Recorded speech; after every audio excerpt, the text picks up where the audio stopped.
نحمدہ ونصلی علی رسولہ الکریم اما بعد بسم اللہ الرحمن الرحیم اللہم صلی وسلم علی نبینا محمد۔ ناظرین کرام السلام علیکم ورحمۃ اللہ وبرکاتہ۔ اعوذ باللہ من الشیطان الرجیم بسم اللہ الرحمن الرحیم۔ ان یشاء یذہبکم ویأتی بخلق جدید، اگر اللہ چاہے تو تم سب کو لے جائے، مراد نابود کر دے اور ایک نئی خلقت کو لے کر آ جائے، اللہ قادر ہے۔ وما ذلک علی اللہ بعزیز، اور اللہ تعالیٰ پر یہ بات کچھ بھی دشوار نہیں۔ ولا تزر وازرۃ وزر اخری، اور کوئی بوجھ اٹھانے والا کسی دوسرے کا بوجھ اٹھائے گا نہیں، یعنی کوئی کسی دوسرے کا بوجھ اٹھانے والا نہیں ہوگا، ہر ایک اپنا جواب خود دے گا۔ وَإِن تَدْعُ مُثْقَلَةٌ إِلَىٰ حِمْلِهَا لَا يُحْمَلْ مِنْهُ شَيْءٌ وَلَوْ كَانَ ذَا قُرْبَىٰ، اور اگر کوئی بوجھ سے لدا ہوا مراد گنہگار اپنا بوجھ اٹھانے کے لیے بلائے گا کسی کو، تو اس سے اس کا کوئی بوجھ نہیں اٹھائے گا، چاہے وہ اس کا قریبی رشتہ دار ہی کیوں نہ ہو۔ اللہ اکبر۔ پڑھا تھا نا سورہ لقمان میں، ڈرو اس دن سے، باپ بیٹے کے کام نہیں آئے گا، بیٹا باپ کے کام نہیں آئے گا۔ پڑھا تھا نا سورہ مریم میں، ہر ایک کو اپنا جواب خود دینا ہے۔ باپ روٹی کھائے تو بیٹے کی بھوک نہیں مٹتی، دوا کڑوی ہو بیٹا پی لے باپ کو شفا نہیں ملتی، ہر ایک کو اپنا جواب خود دینا ہے، کوئی کسی دوسرے کا بوجھ نہیں اٹھائے گا۔ یہ ادھر چلتا ہے دنیا میں امتحان ہے، جو چاہو سو کر لو، اللہ کے نہیں چلے گا، ہر ایک کو اپنا جواب خود پیش کرنا ہے۔ انما تنذر الذین یخشون ربهم بالغیب واقاموا الصلاۃ، اے نبی آپ تو اسی کو ڈرا سکتے ہیں جو اپنے رب سے ڈرتے ہیں غیب میں رہتے ہوئے اور نماز قائم کرتے ہیں۔ ومن تزکا فانما یتزکا لنفسہ، اور جو تزکیہ اختیار کرتا ہے تو اپنے بھلے کے لیے وہ پاکیزگی اختیار کرتا ہے۔ تزکیہ کیا ہے؟ گناہوں سے اپنے آپ کو بچا کر نیکی میں آگے بڑھنا اور رب کا فرما بردار بنتے چلے جانا، جو کر رہا ہے اپنے بھلے کے لیے کر رہا ہے۔ وَإِلَى اللَّهِ الْمَصِيرُ، اور اللہ تعالیٰ ہی کی طرف لوٹ کر جانا ہے۔ وَمَا يَسْتَوِي الْأَعْمَى وَالْبَصِيرُ، اور برابر نہیں اندھا اور آنکھوں والا، وَلَا الظُّلُمَاتُ وَلَا النُّورُ، اور نہ اندھیرے اور نہ نور برابر، وَلَا الظِّلُّ وَلَا الْحَرُورُ، اور نہ سایہ اور نہ تیز دھوپ برابر، وَمَا يَسْتَوِي الْأَحْيَاءُ وَلَا الْأَمْوَاتُ، اور برابر نہیں زندہ اور مردہ۔ إِنَّ اللَّهَ يُسْمِعُ مَن يَشَاءُ، بے شک اللہ جس کو چاہتا ہے سنا دیتا ہے۔ وَمَا أَنْتَ بِمُسْمِعٍ مَّن فِي الْقُبُورِ، اور اے نبی علیہ السلام آپ ان کو سنانے والے نہیں جو قبروں میں ہیں۔ یہاں پہ ایک نقطہ یہ ہے جو ذکر بار بار آ چکا، یہ چلتے پھرتے لاشیں، ابو جہل دیکھتا تو تھا نا مگر حق نہیں دیکھتا تھا، کان سے سنتا تو تھا حق نہیں سنتا تھا، تو جو اس طرح ڈیڈ ہو، مردہ ہو چکا روحانی سطح پر، اس کو ہدایت نہیں ملے گی۔ جس میں طلب و تڑپ ہوگی اللہ اس کو ہدایت عطا فرمائے گا۔ اللہ ہم سب کو مزید ہدایت عطا فرمائے۔ ذکر کیا آیا؟ کانٹراسٹ، اندھا اور دیکھنے والا برابر نہیں، اندھیرے اور نور برابر نہیں، سایہ اور دھوپ برابر نہیں، مردہ اور زندہ برابر نہیں، ایمان والا اور کافر برابر نہیں، فرما بردار اور نافرمان برابر نہیں، حلال کمانے والا حرام کمانے والا برابر نہیں، پردہ کرنے والی اور بے پردہ عورت برابر نہیں، عفت اختیار کرنے والا مرد اور بے حیا مرد برابر نہیں۔ گنتے چلے جائیے، اعمال مختلف ہیں تو نتائج بھی مختلف ہوں گے۔ ان انت الا نذیر، بے شک اے نبی آپ تو ڈرانے والے، مراد اللہ کے عذاب سے ڈرانے والے ہیں۔ انا ارسلناک بالحق بشیرا ونذیرا، بے شک اے نبی ہم نے آپ کو حق کے ساتھ بھیجا، بشیر بشارت دینے والا، نذیر ڈرانے والا بنا کر۔ وان من امۃ الا خلا فیہا نذیر، اور کوئی امت نہیں جس میں کوئی ڈرانے والا نہ گزرا ہو۔ ہر دور میں اللہ نے ہر علاقے میں مرکزی بستیوں میں پیغمبروں کو بھیجا، معروف تعداد 1.25 لاکھ انبیاء اور رسل کی بیان کی جاتی ہے۔ وان یکذبوک فقد کذب الذین من قبلہم، اور اگر یہ لوگ آپ کو جھٹلائیں تو یقیناً ان سے پچھلے لوگوں نے بھی جھٹلایا۔ جاءتہم رسلہم بالبینات وبالزبر وبالکتاب المنیر، ان کے پاس ان کے رسول آئے روشن دلائل کے ساتھ اور صحیفوں کے ساتھ اور روشن کتابوں کے ساتھ۔ ثم اخذت الذین کفروا فکیف کان نکیر، پھر جن لوگوں نے کفر کیا میں نے انہیں پکڑا، پھر کیسا ہوا میرا عذاب۔ الم تر ان اللہ انزل من السماء ماء، کیا آپ نے نہیں دیکھا بے شک اللہ نے آسمان سے بارش برسائی، فاخرجنا بھی ثمرات مختلفا الوانها، پھر ہم نے اس سے پھل نکالے ان کے رنگ مختلف ہیں۔ سبحان اللہ، اللہ کی خلاقی کا تذکرہ ہو رہا ہے۔ پاکستان اللہ کی بڑی نعمت ہے، ہم کسی مارکیٹ میں نکل جاتے ہیں، سبزی کی مارکیٹ میں، فروٹ کی مارکیٹ کے اندر، کس قدر رنگا رنگی ہے اللہ سبحانہ وتعالیٰ کی تخلیق میں۔ اللہ اکبر، یہ مختلف رنگ کے ہیں پھل جو اللہ نے عطا فرمائے، بارش ایک، مٹی و زمین ایک، سورج کی تپش ایک، لیکن اللہ کیسی رنگینی ان پھلوں میں عطا فرما رہا ہے۔ سبحان اللہ۔ ومن الجبال جدد بیض وحمر مختلف الوانها وغرابیب سود، اور پہاڑوں میں گھاٹیاں ہیں سفید اور سرخ، ان کے رنگ مختلف ہیں اور کچھ گہرے سیاہ رنگ کے بھی ہیں۔ مختلف رنگوں کے پہاڑ، چائنا کے اندر ریمبو کے کلرز کے پہاڑ بھی ہم نے دیکھ لیے اور سوئٹزرلینڈ کے پہاڑ بھی ہم نے دیکھ لیے، کیسی رنگینی اللہ سبحانہ تعالیٰ نے اپنی صناعی کے نشانیوں کے طور پر ہمارے سامنے رکھی۔ وَمِنَ النَّاسِ وَالدَّوَابِ وَالْأَنْعَامِ مُخْتَلِفٌ أَلْوَانُهُ كَذَلِكَ، اور اسی طرح لوگوں میں اور جانوروں میں اور چوپایوں میں ان کے رنگ مختلف ہیں۔ چرند پرند کو بھی دیکھے تو اللہ کی سبحان اللہ تخلیق کے نظارے موجود نظر آتے ہیں۔ انما یخشی اللہ من عبادہ العلماء، بے شک اللہ تعالیٰ کے بندوں میں سے علم والے ہی اللہ تعالیٰ سے ڈرتے ہیں۔ یہاں علم سے مراد کیا ہے؟ جس سے اللہ تعالیٰ کی معرفت حاصل ہو۔ اس کائنات میں غور و فکر کرنے کی بھی قرآن دعوت دیتا ہے، چرند میں، پرند میں، انسانوں میں، وجود میں، کائنات میں، سورج میں، چاند میں، آسمان میں، زمین میں، گیلیکسیز کے اندر، یونیورس کے اندر اللہ کی نشانیوں پہ جتنا غور کرو اللہ کی عظمت دلوں کے اندر پیدا ہوگی۔ تو علم وہ علم ہے جو اللہ کی معرفت پیدا کرے۔ اللہ کے بندوں میں سے تو وہی ڈرتے ہیں جو علم والے ہیں۔ ان اللہ عزیز غفور، بے شک اللہ غالب ہے، بہت بخشنے والا ہے۔ غالب ہے کہ پکڑ فرما سکتا ہے نافرمانوں کی، اور غفور ہے کہ معاف فرما دینے پر بھی قادر ہے۔ ان الذين يتلون كتاب الله واقاموا الصلاة وانفقوا مما رزقناهم سرا وعلانية، بے شک جو لوگ اللہ تعالیٰ کی کتاب کی تلاوت کرتے ہیں اور نماز قائم کرتے ہیں اور جو ہم نے انہیں عطا فرمایا اس میں سے خرچ کرتے ہیں پوشیدہ اور ظاہری طور پر، یرجون تجارت لن تبور، وہ ایک ایسی تجارت کی امیدوار ہے جس میں کوئی گھاٹا نہیں۔ سبحان اللہ، ہر بندہ چاہتا ہے ایسا بزنس کروں جس میں گھاٹا نہ ہو۔ اللہ بتا رہا ہے آؤ ہم تمہیں بزنس بتائیں، اللہ کے ساتھ بزنس کر لینا۔ قرآن کی تلاوت سمجھ کر کرنا اور اس کے اوپر عمل کرنا۔ تلاوت کا اصل مفہوم ہے قرآن کے پیچھے پیچھے آنا، اللہ ہمیں توفیق دے۔ تو تلاوت قرآن، نماز کا قیام، راہ خدا میں خرچ کرنا، پوشیدہ طور پر ظاہری طور پر بھی، یہ ایک ایسی تجارت ہے اللہ فرما رہا ہے جس میں کوئی گھاٹا نہیں۔ لیوفیہم اجورہم ویزیدہم من فضلہ، تاکہ اللہ انہیں ان کے اجر پورے پورے عطا فرمائے اور انہیں اپنے فضل سے مزید عطا فرمائے۔ انہ غفور شکور، بے شک اللہ بہت بخشنے والا، نہایت قدردانی فرمانے والا ہے۔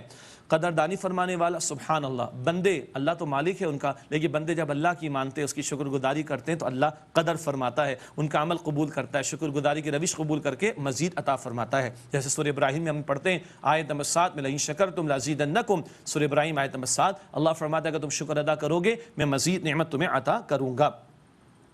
والذی اوحینا الیک من الکتاب هو الحق مصدقا لما بین یدیہ، اور وہ جو ہم نے اے نبی علیہ السلام آپ پر کتاب نازل فرمائی وہ حق ہے، اس کی تصدیق کرنے والی جو ان کے پاس ہے، مراد اس سے پچھلی کتابوں کی تصدیق کرتا ہے قرآن۔ ان اللہ بعبادہ خبیر بصیر، بے شک اللہ اپنے بندوں سے خوب واقف ہے، خوب دیکھنے والا ہے۔ ثم اورثنا الکتاب الذین اصطفینا من عبادنا، پھر ہم نے اپنے چنے ہوئے بندوں کو کتاب کا وارث بنایا۔ آج کتاب کس کے پاس ہے؟ میرے اور آپ کے پاس۔ یہ اللہ کا کلام اور اللہ کا فضل، اللہ کا احسان کہ ہمیں موقع مل گیا، سعادت مل گئی۔ میں کیو ٹی وی کی انتظامیوں کو بخدا دل کی گہرائیوں سے مبارکباد پیش کرتا ہوں کہ انہوں نے یہ محفل سجائی ہے، first time in the history of electronic media, کہ 29 راتوں میں اللہ کے کلام کا بیان ترجمے کے ساتھ ہو رہا ہے، ہم اپنی زبان میں سمجھ رہے ہیں۔ اللہ قبول فرمائے، یہ محض اللہ سبحانہ و تعالیٰ کا فضل ہے، کسی بندے کی بس کی بات نہیں۔ ذالک فضل اللہ، اللہ تعالیٰ کا فضل ہے۔ لیکن آج دل کے کانوں سے سنیے، آج اس کتاب کے وارث میں اور آپ ہیں۔ امام الانبیاء محمد مصطفیٰ علیہ السلام میرے اور آپ کے حوالے کر کے گئے۔ قرآن کہتا ہے ثم اورثنا الکتاب الذین اصطفینا من عبادنا، پھر ہم نے اپنے چنے ہوئے بندوں کو کتاب کا وارث بنایا۔ فمنہم ظالم لنفسہ، ان میں سے کچھ اپنے جانوں پر ظلم کرنے والے، کتاب کو تو مانتے ہیں مگر گناہ بھی کرتے ہیں۔ ومنہم مقتصد، ان میں سے کچھ میانہ روی پر ہیں، کچھ خیر کا کام کرتے ہیں، کچھ برائی کا عمل بھی کر لیتے ہیں۔ ومنہم سابق بالخیرات باذن اللہ، اور ان میں سے کوئی ہے جو اللہ کے حکم سے نیکیوں میں سبقت کر جانے والے ہیں، تھامنے والے قرآن کو، اس کے لیے سعادت سمجھتے ہیں کہ اپنی اوقات کو قرآن کے لیے لگائے، اس کا پڑھنا، پڑھانا، سیکھنا، سکھانا، پھیلانا، تبلیغ کرنا، اس کے احکام پر عمل کرنا، اس کے احکام کے نفاذ کی جد و جہد کرنا، یہ سبقت کر جانے والے اللہ مجھے اور آپ کو ان میں شامل فرمائے۔ اللہ کے نبی نے فرمایا خیرکم من تعلم القرآن وعلمہ، معاف فرمائیے گا، بخاری شریف کی حدیث اللہ کے پیارے نبی علیہ السلام نے فرمایا تم میں سے بہترین وہ جو قرآن سیکھے اور قرآن سکھائیں۔ اللہ کی توفیق 22 سپارے کا مطالعہ جاری، تھوڑی دیر میں 23 سپارہ بھی ہم شروع کر لیں گے اس کی توفیق سے، اور رمضان کے بعد اللہ مجھے اور آپ کو توفیق دے ہم قرآن کے سلسلوں کو جاری رکھیں، قرآن کی محافل میں شرکت کریں، قرآن کے پروگرام سے شرکت کریں، اور اڑنا بچھونا ہمارا قرآن کے ساتھ ہو جائے۔ وَمِنْهُمْ سَابِقٌ بِالْخَيْرَاتِ بِإِذْنِ اللَّهِ، اور میں سے کوئی ہے جو اللہ کے حکم سے نیکیوں میں سبقت لے جانے والا ہے۔ ذَلِكَ هُوَ الْفَضْلُ الْكَبِيرُ، یہی ہے بڑا فضل۔ جب قرآن کو تھامیں گے، قرآن کے لیے محنت کریں گے، آگے اللہ فرماتا ہے جنات عدن، ہمیشہ کے باغات ہیں، یدخلونہا، وہ ان میں داخل ہوں گے، یحلون فیہا من اساور من ذہب ولؤلؤا، ان میں کنگنوں کے زیور پہنائے جائیں گے سونے اور موتی کے، وَلِبَاسٌ فِيهَا حَرِيرٌ، اور ان میں ان کا لباس ریشم کا ہوگا۔ پہلے ذکر آیا نا، دنیا میں مردوں کے لیے، مسلمان مرد کے لیے سونا اور ریشم حرام ہے نا، گولڈ اور پیور سلک منع ہے نا، اللہ جنت میں عطا فرمائے گا، سبحان اللہ۔ وَقَالُوا الْحَمْدُ لِلَّهِ الَّذِي أَذْهَبَ عَنَّا الْحَزَنَ، اور وہ کہیں گے تمام شکر تعریف اللہ سبحانہ وتعالیٰ کے لیے ہے جس نے ہم سے غم کو دور کر دیا۔ إِنَّ رَبَّنَا لَغَفُورٌ شَكُورٌ، بے شک ہمارا رب بہت بخشنے والا، بہت قدردان ہے۔ اللہ اکبر. جنت میں کوئی غم نہیں ہوگا, جنت میں کوئی غم نہیں ہوگا. حدیث میں نے آپ کو سنائی تھی, دنیا میں غم دیکھنے والا, مشکلات دیکھنے والا, مصائب دیکھنے والا, پریشانیاں دیکھنے والا, مگر فرمانبردار رہنے والا, جنت میں ایک غوطہ اس کو دیا جائے گا, نکال کر اس سے پوچھا جائے گا تو نے دنیا میں کوئی تکلیف دیکھی, کوئی غم دیکھا, کوئی مصیبت دیکھی, کوئی پریشانی دیکھی؟ وہ کہے گا اللہ تیری ذات کی قسم کوئی تکلیف میں نے نہیں دیکھی, کوئی پریشانی مجھ پر نہیں آئی, کوئی غم مجھ پر نہیں آیا. سارے غموں کو بندہ بھول جائے گا جنت کا ایک غوطہ پا لینے کے بعد. تو جب جنت میں رہے گا تو کیا اس کی خوشی کا عالم ہوگا. اللہم انا نسألک جنت الفردوس. اے اللہ ہم تجھ سے جنت الفردوس کا سوال کرتے ہیں.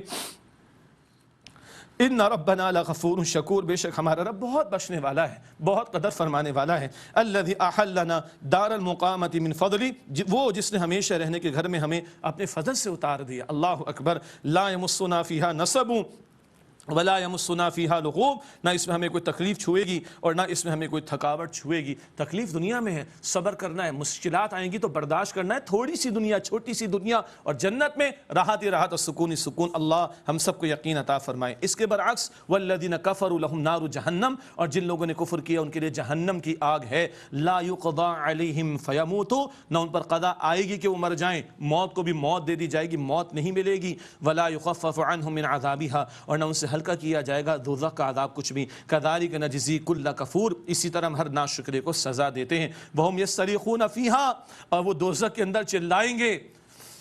میرے بھائیو بزرگوں, یہ اللہ کا کلام پڑھ رہے ہیں ہم, سچا کلام ہے, یہ اہل جہنم کا بیان قرآن دے رہا ہے. وہم یصرخون فیہا, اور وہ جہنم کے اندر چلائیں گے, ربنا اخرجنا نعمل صالحا غیر الذی کنا نعمل, اے ہمارے پروردگار ہمیں یہاں سے نکال لے کہ ہم نیک عمل کریں اس کے برعکس جو ہم پہلے کرتے تھے. اللہ اکبر. کل چاہیں گے, حسرت ہوگی, ندامت بھی ہوگی, حسرت بھی ہوگی. اللہ ایک چانس دے دے, اللہ ایک موقع دے دے, نہیں ملے گا. آج ایک موقع ہے اس دنیا میں بھائی, کل نہیں ہے موقع. آج عمل ہے, کل جزا ہے.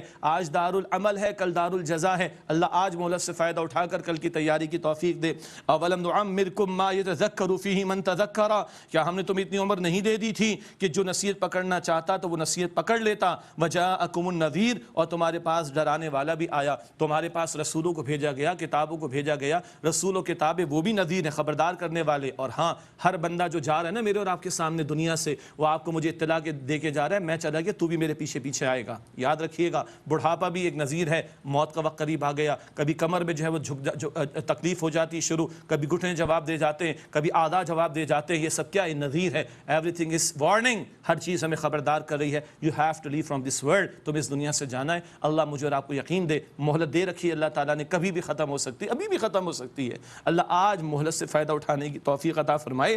فذوقوا فما للظالمین من نصیر, پس تم مزہ چکھو اس کا جو تم نے انکار کیا. اللہ اکبر. ظالموں کے فما للظالمین من نصیر, پس ظالموں کے لیے کوئی مددگار نہیں ہے. صدق اللہ العظیم. صحیح بخاری حدیث نمبر 3350. حضرت ابو ہریرہ رضی اللہ تعالیٰ عنہ سے روایت ہے کہ نبی کریم حضرت محمد صلی اللہ علیہ وسلم نے فرمایا کہ حضرت ابراہیم علیہ السلام اپنے والد آزر سے قیامت کے دن جب ملیں گے تو ان کے والد کے چہرے پر سیاہی اور غبار ہوگا. حضرت ابراہیم کہیں گے کہ کیا میں نے آپ سے نہیں کہا تھا کہ میری مخالفت نہ کریں؟ تو وہ کہیں گے کہ آج میں آپ کی مخالفت نہیں کرتا. حضرت ابراہیم علیہ السلام عرض کریں گے کہ اے رب, تو نے وعدہ فرمایا تھا کہ مجھے قیامت کے دن رسوا نہیں کرے گا. آج اس رسوائی سے بڑھ کر اور کون سی رسوائی ہوگی کہ میرے والد تیری رحمت سے سب سے زیادہ دور ہیں. اللہ تعالیٰ فرمائے گا کہ میں نے جنت کافروں پر حرام کر دی.